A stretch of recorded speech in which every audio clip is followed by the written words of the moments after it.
Hello, my self Rishika. आज हम बात करने जा रहे हैं जेके सिमेंटेड लिमिटेड के मार्च 23 क्वार्टरली रिव्यूज के बारे में।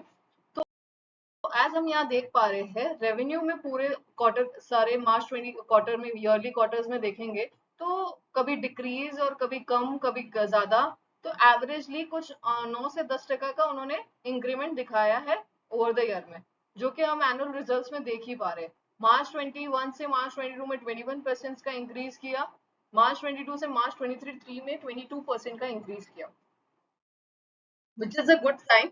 Company is now moving towards the profit revenue increase in revenue basis. Revenue के बाद हम प्रॉफिट्स बिफोर एक्सेप्शनल आइटम्स की बात करेंगे। तो प्रॉफिट्स में भी सिमिलरिटी दिख रही है, जैसे कि अगर हम क्वार्टरली प्रॉफिट्स देखेंगे तो वो एवरेजली बिटवीन 3 to 4% के यहाँ रह रहा है ओवर द ईयर में।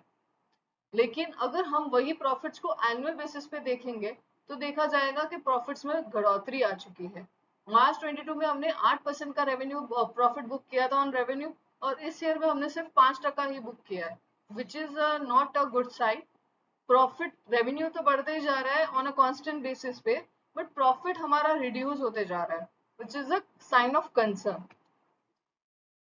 अब हम प्रॉफिट्स की बात करेंगे तो उसके बाद कॉस्ट भी हम देख लेते हैं। तो कॉस्ट में अगर हम चेक करेंगे ईयरली बेसिस पे तो देखा जा रहा है कि सीओजीएस जो कॉस्ट है वो हमारा इंक्रीज हो रहा है बाय 0.3%। एम्प्लॉय कॉस्ट में बट डिक्रीमेंट आया है। अदर एक्सपेंसेस जो कंपनी बेयर कर रही है उसमें 5.2% का इंक्रीमेंट आ चुका है। डेप्रिसिएशन भी बढ़ रहा है एंड अदर इंटरेस्ट एक्सपेंसेस वो थोड़े कम हो रहे हैं। तो ओवरऑली देखा जाए तो प्रॉफिट का कम होने का रीजन ये सारे फैक्टर्स है कि अदर एक्सपेंसेस जो अब कंपनी के थोड़े ज्यादा होते जा रहे हैं। अदर एक्सपेंसेस में हमारे एडवर्टाइजिंग एक्सपेंसेस आते हैं और अदर कोई ऐसे एक्सपेंसेस जहाँ पे हम अपनी ब्रांड अवेयरनेस और ये सारी चीजें कर रहे होते हैं, तो वहां थोड़ा खर्चा बढ़ते जा रहा है। इस वजह से कंपनी का नेट प्रॉफिट उसी वजह से थोड़ा कम होते जा रहा है, दो हमारा रेवेन्यू कॉन्स्टेंटली इंक्रीज हो रहा है। अब हम बात करेंगे इंपॉर्टेंट रेशियोज की, लाइक रिटर्न ऑन इक्विटी हमारा 10% है, रिटर्न ऑन कैपिटल हमारा 5% है, एंड कंपनी का पी 55 है और इंडस्ट्री का पी 43 है। अब पी कंपनी का इंडस्ट्री पी से ज्यादा है, इस ये जताता है कि कंपनी ओवर प्राइस्ड है, ओवर वैल्यूड है, इसलिए वहां स्कोप कम बच जाता है इन्वेस्ट का in a future to earn the profit out of the returns out of that company. तो फ्यूचर में अगर सिर्फ पी को कंसिडर करें तो there will be certain correction in the prices, but there are other factors also. और अगर हम CAGR of revenue past 4 year देखेंगे 17% है, CAGR profit past 4 year 13 year है, 13% है। जो कि अगर सीएजीआर जो हम बोलते हैं कंपाउंडेड एनुअली जो ग्रोथ रेट है वो इतने परसेंट की है फॉर द पास्ट 4 ईयर्स में, विच इज एवरेजली ग्रोथ हमारा काफी अच्छा दिख रहा है, प्रॉफिट में भी वैसे ग्रोथ दिखाई दे रही है। शेयर प्राइसेस में जो चेंज आ रहा है, तो शेयर प्राइसेस में जो चेंज है 3 मंथ्स में 8%। बेसिकली हमारा बोलना ये है कि शेयर प्राइसेस में जो चेंज 8% का रिटर्न दे रही है on the share holders investment. For 3 months 1 year में 28% दे दिया, 2 ईयर्स में 7% ही दिया है, और 4 ईयर्स में अगेन 1।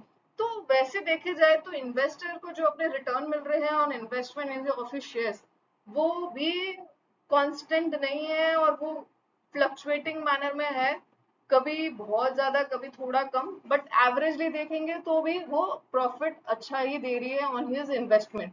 तो वी कैन से रिटर्न अच्छे मिल रहे हैं इन्वेस्टमेंट को इस रिटर्न शेयर्स पे। अब हम समराइज वो में देख लेंगे तो रेवेन्यू में जैसा हमने देखा है इंक्रीज दिख रहा है, प्रॉफिट्स भी हमारे कम हो रहे हैं थोड़े से, एंड अदर एक्सपेंसेस वगैरह थोड़े से बढ़ रहे हैं इस वजह से। अब ग्रॉस मार्जिन हम देखा जाए तो वो मेंटेन्ड है 83.9 83.6% पे। इबिटा में रिडक्शन आ चुका है, जो हमने पहले डिस्कस किया कि प्रॉफिट्स कम हो रहे हैं, मार्जिन कम हो रही है। तो ओवरऑल अगर हम देखें तो जेके सीमेंट्स का ऐसा है कि वो रेवेन्यू अच्छा फ्लैट बेसिस पे ग्रो कर रहा है, एंड प्रॉफिट्स नहीं ग्रो कर रहा है, देयर आर सर्टेन एक्सपेंसेस वो बेयर कर रहा है, एंड प्राइसेस पी जो कंपनी का ज्यादा है, दैट शोज कि वो थोड़ा ओवर वैल्यूड भी है अभी। तो ओवरऑली देखा जाए it's an average, you can say simply average है। Thank you for watching me. Do share your love by subscribing me and like and share to others also. Thank you.